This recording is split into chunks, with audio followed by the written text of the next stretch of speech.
Mateus 24, verso 32 ao 35. A palavra do Senhor diz assim: Aprendei, pois, a parábola da figueira. Quando já os seus ramos se renovam e as folhas brotam, sabeis que está próximo o verão. Assim também vós, quando virdes todas essas coisas, sabei que está próximo às portas.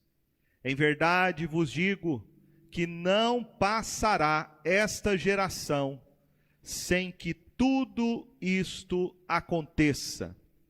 Passará o céu e a terra, porém as minhas palavras não passarão. A volta do Senhor Jesus, sem dúvida, é a maior bem-aventurança para a vida do cristão. O apóstolo Paulo, escrevendo para Timóteo a respeito disso, na sua segunda carta, no capítulo 4, verso 8, ele diz: Já agora a coroa da justiça me está guardada, a qual o Senhor, reto juiz, me dará naquele dia. E não somente a mim, mas também a todos quantos amam a sua vinda. Meditar sobre a volta de Jesus é algo que faz a gente pensar que não existe nada neste mundo que possa ser comparado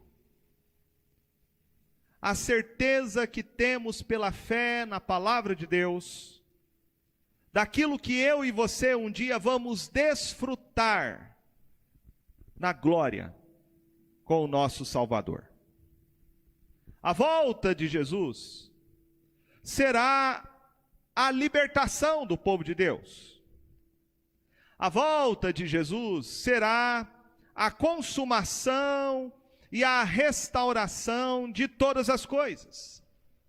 É na volta de Jesus somente, e esta tem que ser a perspectiva correta da vida cristã, é somente na volta de Jesus que nós, como povo de Deus, ficaremos definitivamente livres de todo e qualquer tipo de sofrimento.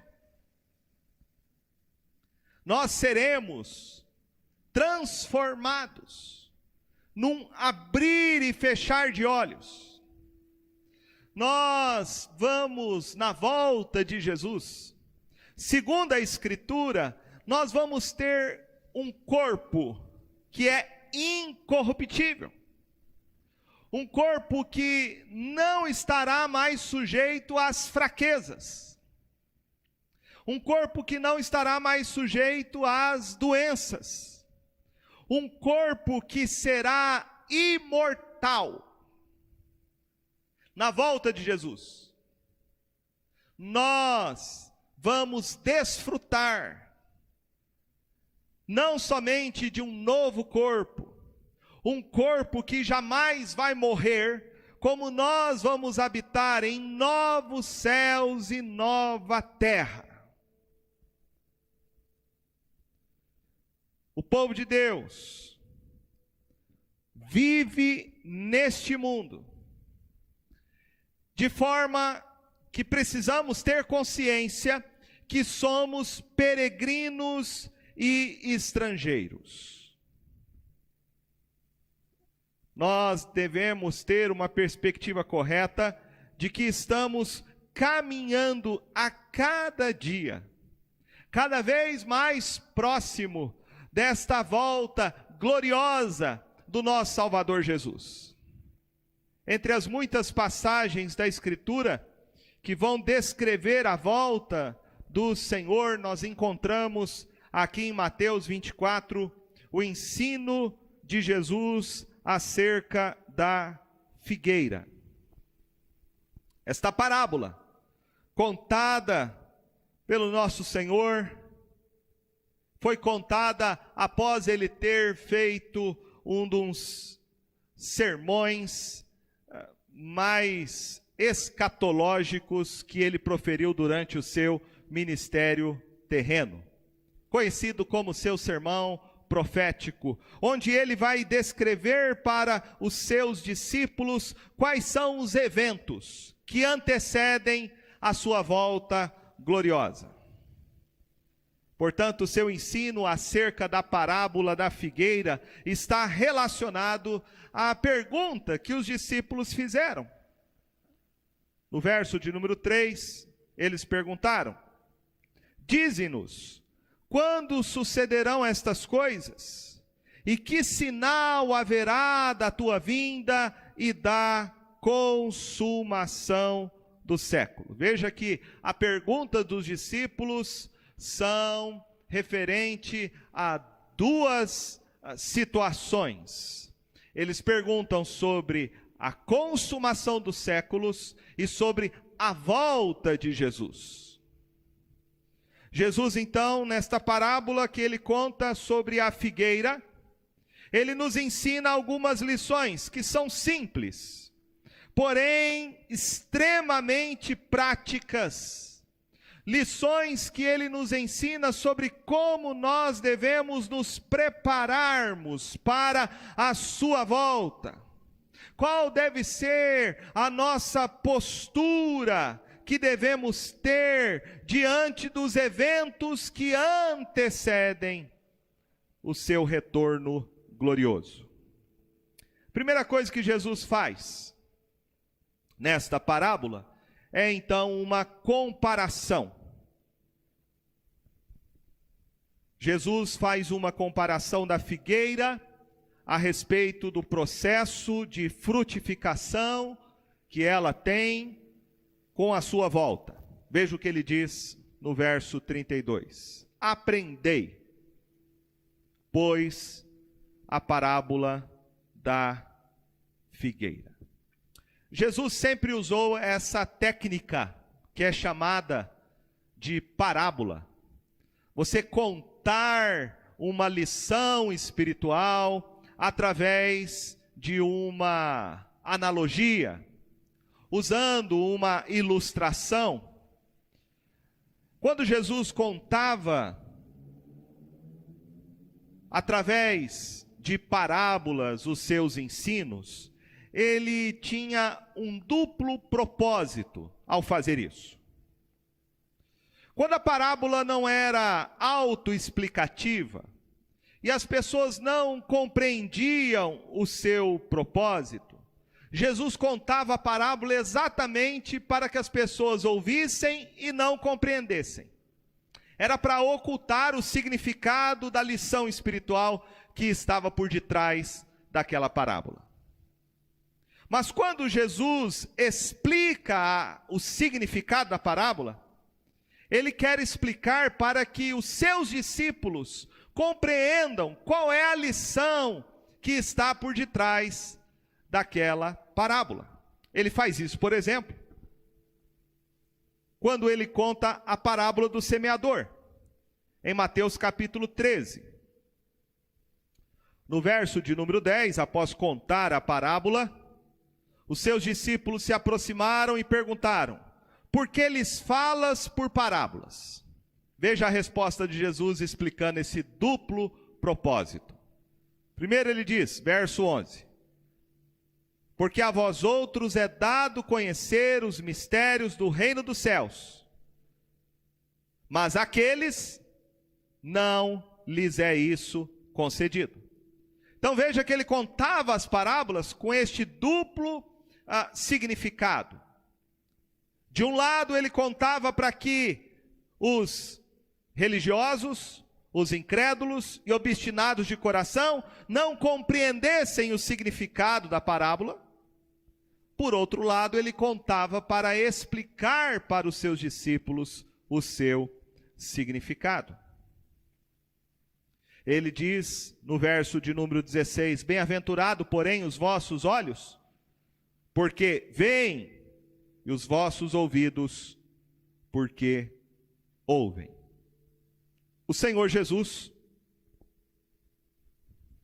usava essa técnica de ensino, de falar as verdades espirituais por meio de parábolas, exatamente para confundir o coração dos incrédulos, daqueles que estavam obscurecidos pela sua própria cegueira espiritual, pela sua própria soberba, pela própria dureza do seu coração, e nesse sentido a parábola servia como um juízo do Senhor sobre os incrédulos, que não entendiam e não apreendiam nenhum significado espiritual através delas. Mas por outro lado, Jesus contava as parábolas para que os seus discípulos pudessem ter uma ilustração e clareza melhor, mais aguçada a respeito do seu ensino espiritual. Portanto, para os seus discípulos, a parábola tinha um caráter pedagógico. A parábola fortalecia a fé no coração dos seus discípulos. Jesus contou essa parábola da figueira exatamente para nos ajudar a compreendermos com mais clareza o significado e o ensino a respeito da sua volta. Esta parábola da figueira é uma parábola muito simples e descomplicada, mas o seu significado é profundo. Não é algo difícil de nós compreendermos. Quando nós olhamos para esta parábola da figueira, nós vemos que Jesus a contou exatamente porque a figueira era algo muito abundante na região da Palestina. Perto mesmo de Jerusalém, havia um lugar que é chamado de Betfagé, que significa literalmente casa de figos. Foi neste lugar que Jesus pediu para os seus discípulos irem buscar um animal, um jumentinho, com o qual ele entraria de forma triunfal na sua última semana durante o seu ministério público em Jerusalém. Jesus então usa a figueira, que era algo muito conhecido e fazia parte da cultura teológica dos discípulos. Afinal, os profetas usaram a figueira como símbolo da nação de Israel no Antigo Testamento. O profeta Oséias fez isso, o profeta Joel também utilizaram a figueira como símbolo da nação de Israel. Então a pergunta é: o que Jesus queria ensinar com a parábola da figueira? Veja que ele começa dizendo: aprendei, pois, a parábola da figueira. Essa palavra que Jesus usa, aprender, ela significa aceitar um ensinamento. Jesus não está falando de você aprender alguma coisa de forma teórica. Jesus está falando aqui de um aprendizado que nós precisamos levar para a nossa vida. Jesus está falando que através daquela parábola da figueira nós precisamos extrair dela um conhecimento, um discernimento espiritual que deve ser aplicado na nossa vida e fazer parte do nosso dia a dia. Qual é este ensino? Jesus diz: aprendei, pois, a parábola da figueira. Quando já os seus ramos se renovam e as folhas brotam, sabeis que está próximo o verão. Sabemos que então Jesus está usando a figueira, o processo dela de renovação, o processo em que a figueira tinha um determinado período do ano, no inverno, onde caíam as suas folhas, mas agora na primavera ela passava por um processo de renovação. E a primeira coisa que surgia então na figueira era os frutos dela. Lembremos daquele episódio que está em Mateus, capítulo de número 21, quando Jesus está de caminho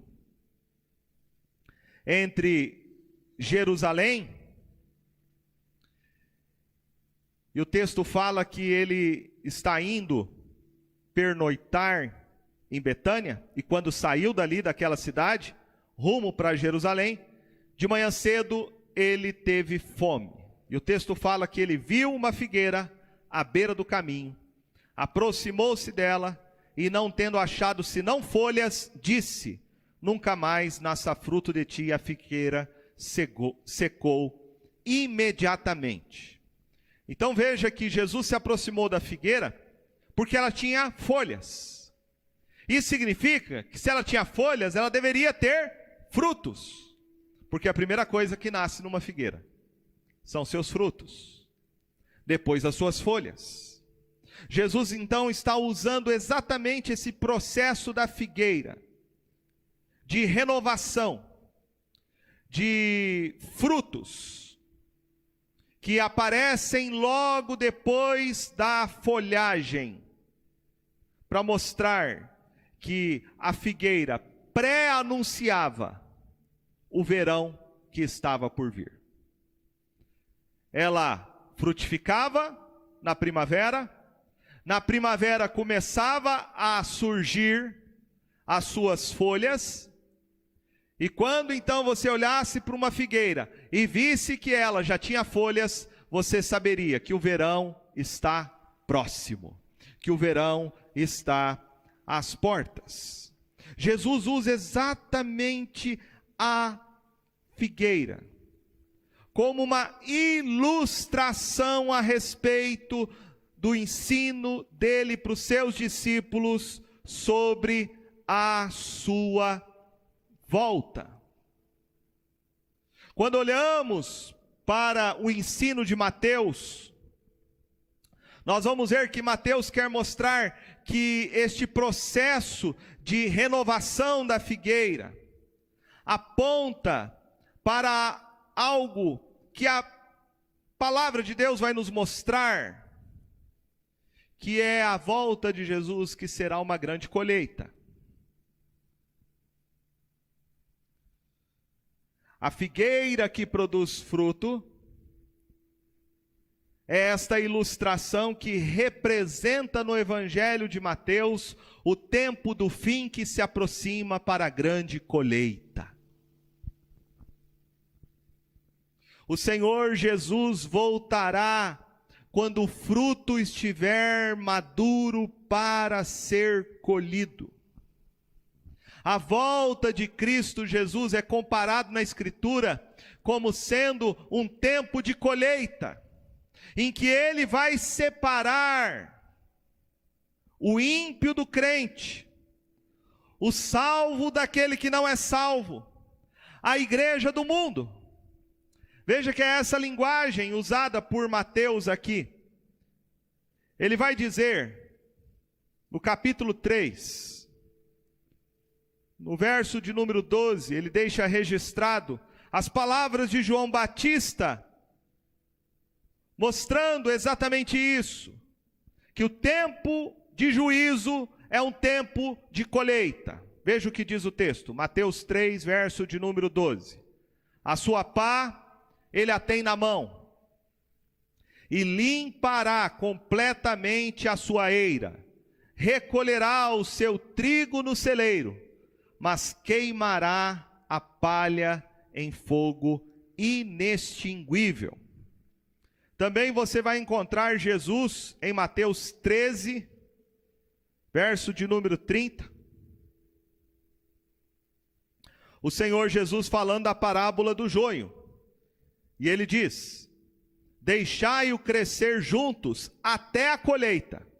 E no tempo da colheita, direi aos ceifeiros: ajuntai primeiro o joio, atai em feixes para ser queimado, mas o trigo recolhei-o no meu celeiro. Eu quero mostrar para você é que Mateus aqui, a teologia de Mateus nos ensina que esse tempo de colheita é um tempo de juízo.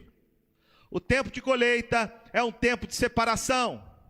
O tempo de colheita aponta para a volta de Jesus, quando ele vai tomar para si o seu povo, vai arrebatar a sua igreja, mas ao mesmo tempo ele vai exercer juízo sobre os ímpios e sobre aqueles que não creem nele como seu Senhor e Salvador. Veja que Jesus faz uma aplicação inconfundível sobre a parábola da figueira, no verso 33. Ele diz: assim também vós, quando virdes todas estas coisas, sabei que está próximo às portas. Nós podemos entender melhor essa parábola da figueira quando a gente compreende a mensagem de Jesus, o seu ensino dentro do contexto escatológico do seu sermão. Jesus diz: quando virdes todas estas coisas. Quais são essas coisas às quais Jesus se refere? Jesus está se referindo àquilo que ele havia ensinado para os seus discípulos no sermão profético, no seu sermão escatológico.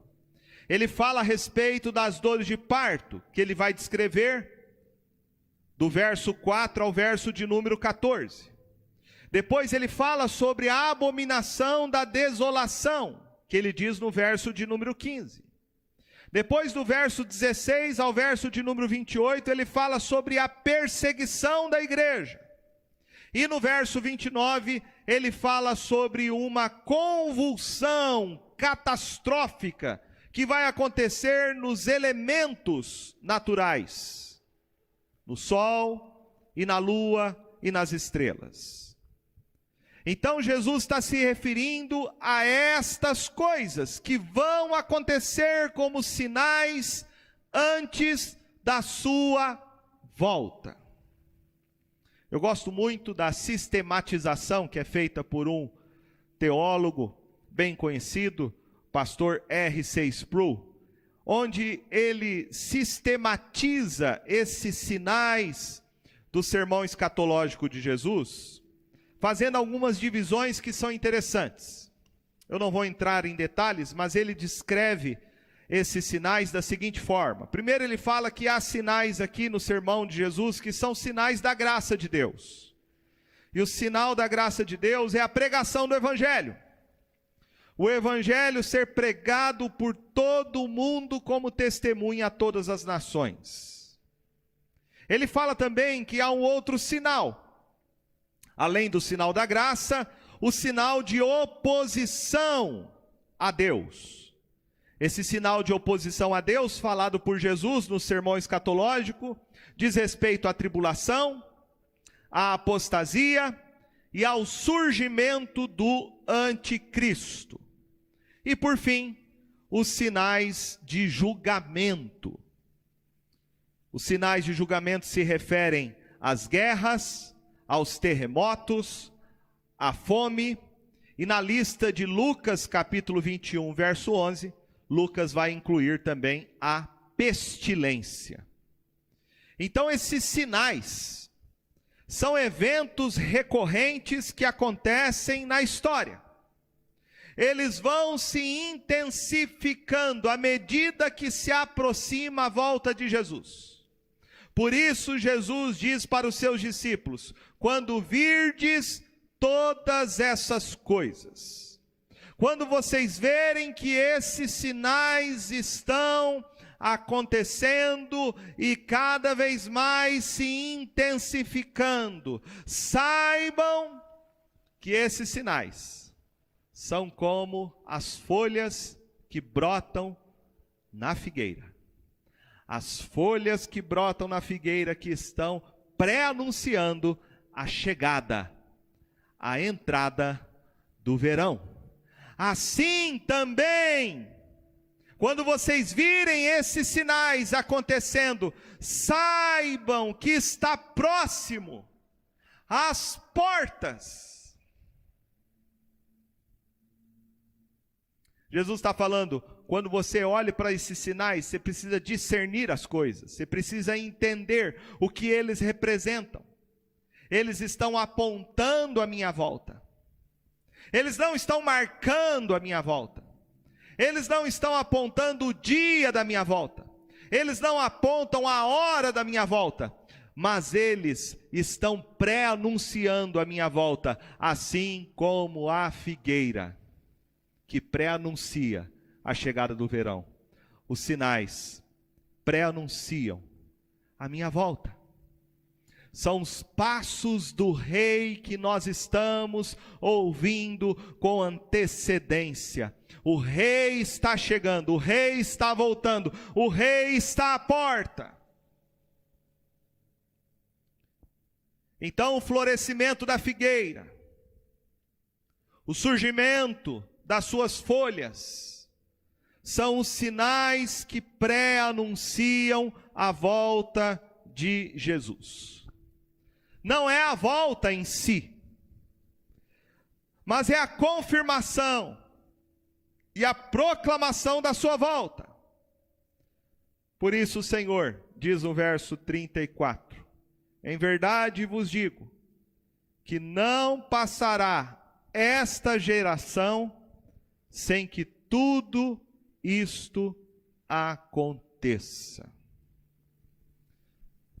Jesus está dizendo que uma coisa necessariamente está condicionada à outra. É necessário que esses sinais aconteçam. Eles vão acontecer.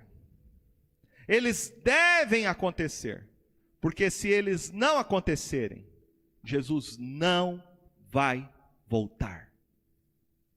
Então, se sinais estão extremamente anunciando a volta de Jesus. Eles vão acontecer para que Jesus volte.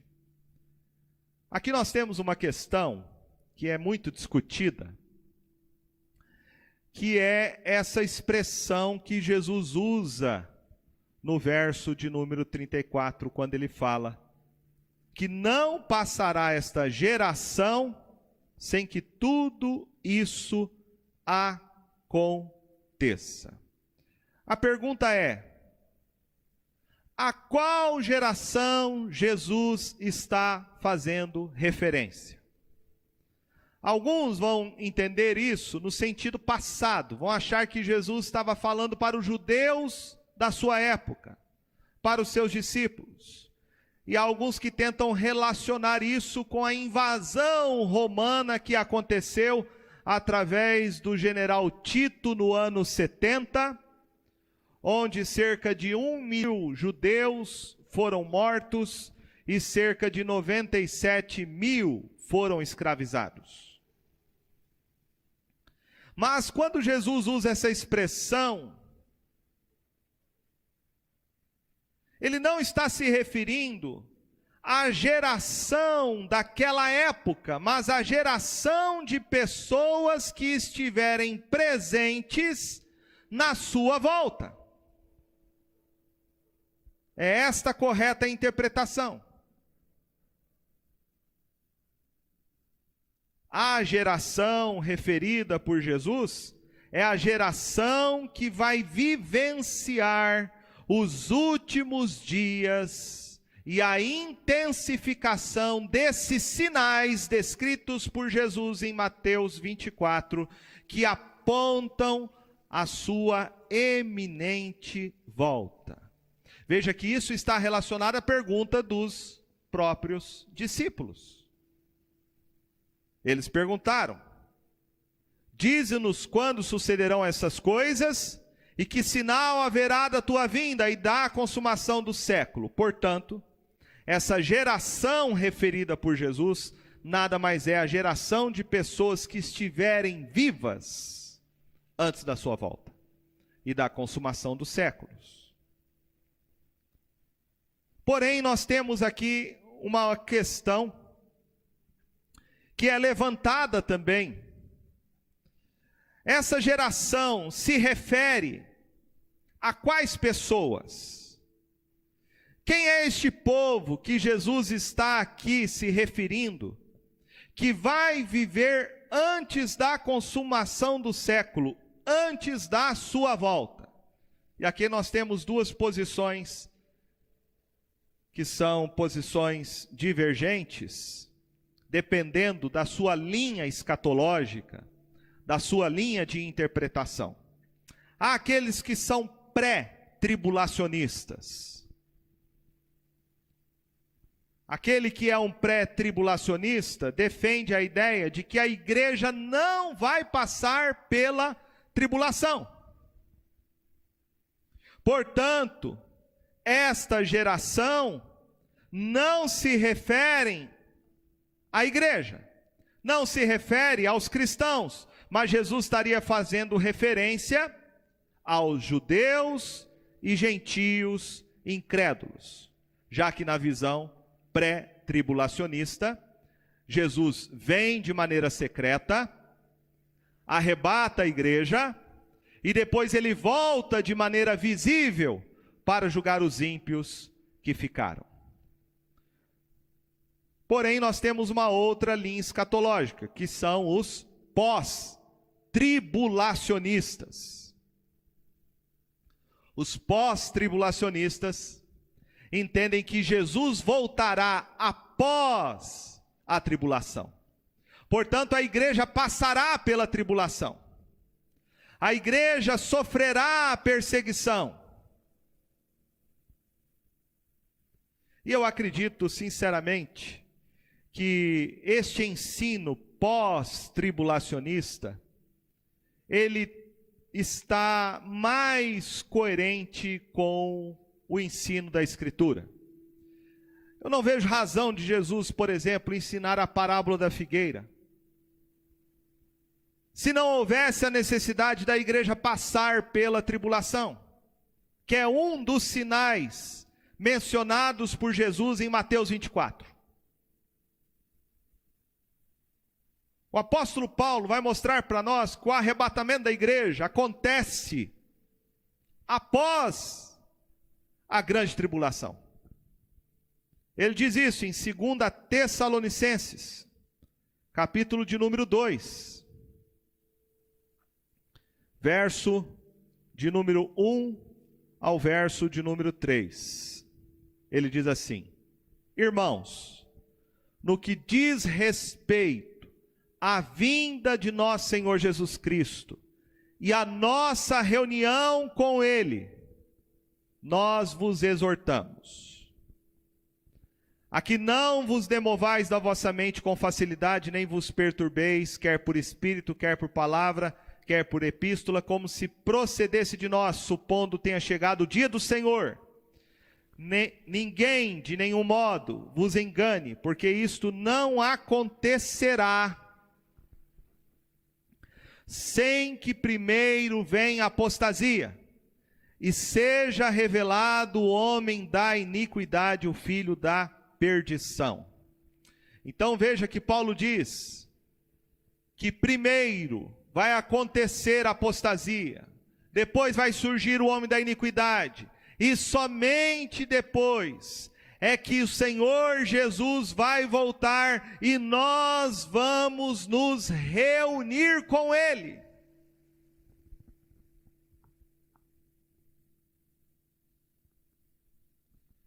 Então, quando Jesus diz aqui no texto de Mateus 24,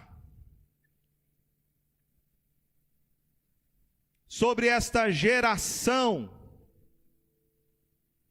que vai viver nos últimos dias, que vai viver este momento que antecipa a sua volta, ele está se referindo não a pessoas somente incrédulas, mas ele está se referindo a crentes e incrédulos. Ele diz no verso de número Ele diz aí no verso de número 22, não tivessem aqueles dias sido abreviados, ninguém seria salvo, mas por causa dos escolhidos, tais dias serão abreviados. Jesus está falando aqui da grande tribulação, do abominável, do homem da iniquidade, do cristão que vai ser perseguido. E ele está mostrando que esses dias de perseguição serão abreviados. É esta geração aqui referida por Jesus, então, no verso de número 34. Ele não está falando aqui somente dos incrédulos, mas ele está falando da sua igreja. A igreja de Jesus vai passar pela tribulação. A igreja de Jesus vai ser perseguida.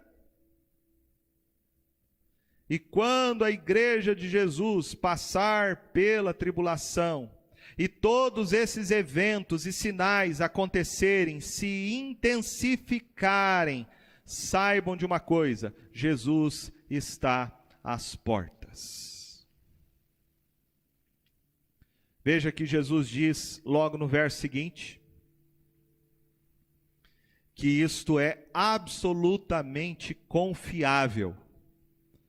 Ele diz no verso de número 35, passará o céu e a terra, porém as minhas palavras não passarão. Passará o céu e a terra.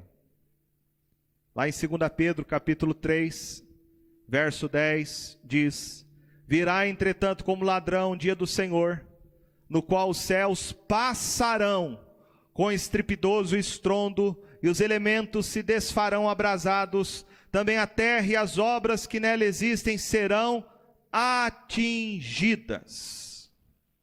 Senhor Jesus está falando, esses elementos passarão. Haverá um cataclisma, e esses elementos, o sol, a lua, as estrelas, todos esses elementos serão abalados. Mas saibam de uma coisa: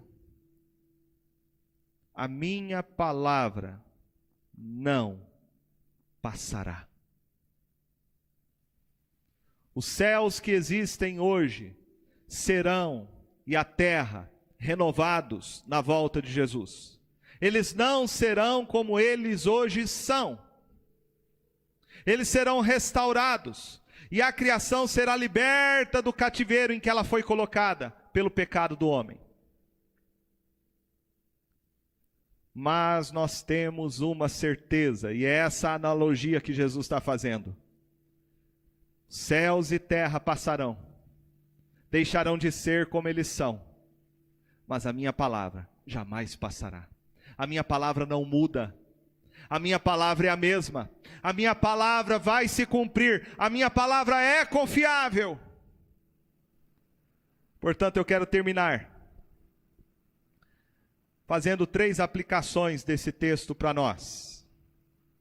A primeira delas é que a parábola da figueira nos ensina a necessidade de fazermos uma leitura correta dos eventos que acontecem na história. Jesus aqui está nos ensinando, através de uma planta, de uma árvore, através do estudo da botânica, a aplicar este princípio para a vida espiritual. Assim como eu olho para uma figueira e sei que quando ela já tem folhas, o verão está próximo, assim também eu preciso olhar para os acontecimentos, para aquilo que ocorre na história, e saber que esses sinais descritos por Jesus em Mateus 24 apontam para a volta de Jesus. Apontam para a volta de Jesus. A história caminha para isso. A história caminha para a consumação. A história caminha para a volta do nosso Salvador. A história não é um barco que está no meio de uma tempestade à deriva. A história é um barco cujo, aquele que está no timão do barco, pilotando esse barco, é o Senhor Jesus. O mar pode estar revolto, mas Ele está no comando do navio. Ele está com o timão da história em suas mãos. E tudo o que está acontecendo é o cumprimento da sua palavra, o cumprimento da sua profecia, da sua promessa. Segunda lição que esta parábola nos traz, é que a parábola da figueira nos ensina que assim como os ramos, os brotos se renovam e as folhas surgem anunciando o verão, nós devemos ter esse discernimento espiritual para compreender o que está acontecendo hoje e aquilo que vai acontecer amanhã. Veja que Jesus diz, no verso de número 32, bem no finalzinho ele diz: sabeis que está próximo o verão. Depois ele diz no verso 33, também na parte B, sabei que está próximo às portas. Veja que ele repete duas vezes isso. Sabeis, sabeis. Sabeis que está próximo o verão, sabeis que está próximo às portas. Ou seja, tenha entendimento dessas coisas. Tenha discernimento dessas coisas. Jesus está mostrando que os sinais que acontecem na história, que apontam para a sua volta, eles servem para nos dar o correto discernimento espiritual. Eles servem para nos dar a bússola correta na caminhada cristã. Eles servem para nós não ficarmos confusos. Eles servem para confirmação e fortalecimento da nossa fé.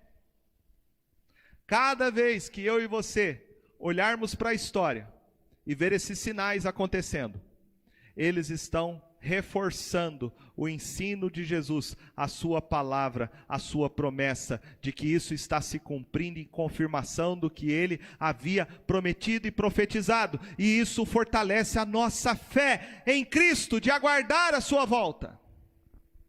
E por isso eu termino perguntando a cada um de nós nessa noite: você está preparado para a volta de Jesus? Olhe para a figueira. Olhe para a figueira. Os ramos se renovam e as folhas brotam. Os sinais estão acontecendo. Os sinais estão se cumprindo. E eles vão se cumprir cada vez mais. Estão se intensificando e se intensificarão cada vez mais. Ano após ano, apontando para a volta do nosso glorioso Salvador. A questão é: você está preparado para a volta de Jesus? Há muita gente hoje indiferente.